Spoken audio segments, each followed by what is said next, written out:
Alright, stand by, roll cam. Rolling. Roll sound. Roll. Sound speed. And action.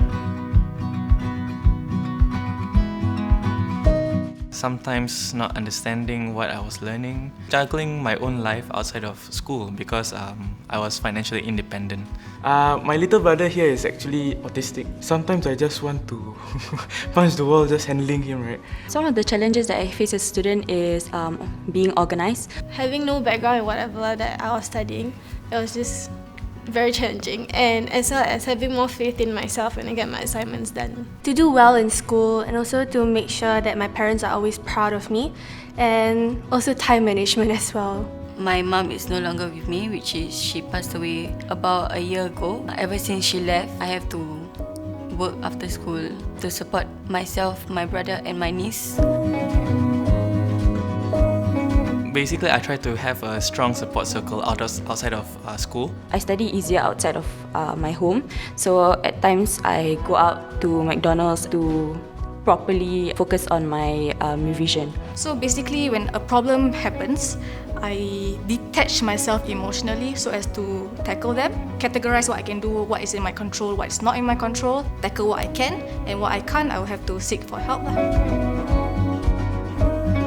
My role model is actually Steve Jobs. Definitely my mother. My dad. My own friend. My mom. The reason why she is my role model is because she has a really beautiful character, and I try to be closer to her so I can learn her ways so that I can be a better human. I myself also want to actually be an innovator in the future. She's never given up on her career throughout the 20 or so years that she's been a teacher. She's been really passionate in what she does, and that's why she's my biggest role model.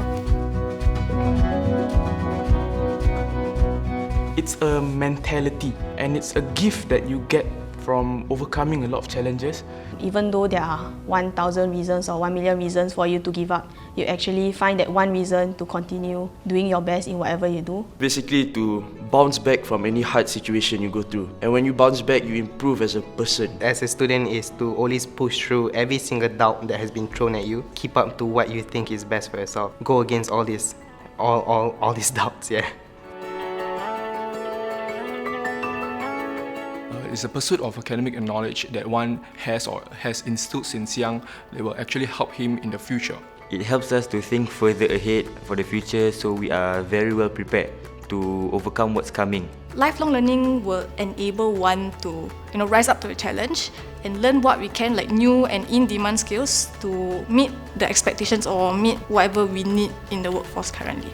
Studies is a golden opportunity for us to gain better understanding and knowledge, even though we are just young teenagers or even working adults. It doesn't matter which stage of work or life you are in, you should never stop learning. Investing in yourself stimulates your creativity. Lifelong learning is essential if we are going to be a generation of people who are going to be happy and successful even till our old age.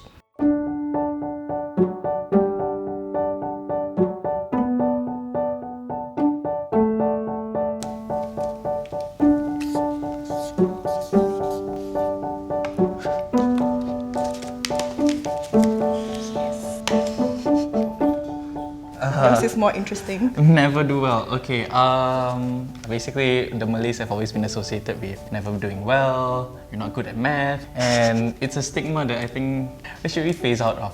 But yeah, I'm glad that individuals like me and some of my friends were coming out to show that we can do math. I want to serve the Malay Muslim community in the future. That's kind of like my aspiration. So that's the first thing that came to mind.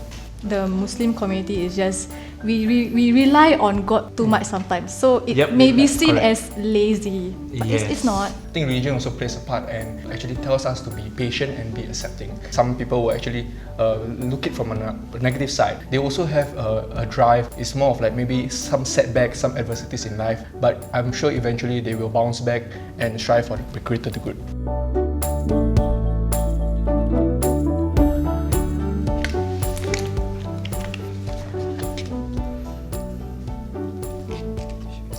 When we get the opportunity given by others, our friends or even families, we get to strengthen our connections with others, professionals, so for us to get a better and suitable jobs. What comes to mind is job opportunities. So it voices back down to employability. When you are employed, you gain experiences, you also meet new people and foster new friendships. If you really think about it, the people who do have access to the most opportunities are people who do have privilege. Yeah. Because of connections, let's say from your past internships or from your part-time jobs, you are able to garner different pools to go to, and then you are able to increase your employability and therefore garner more experience.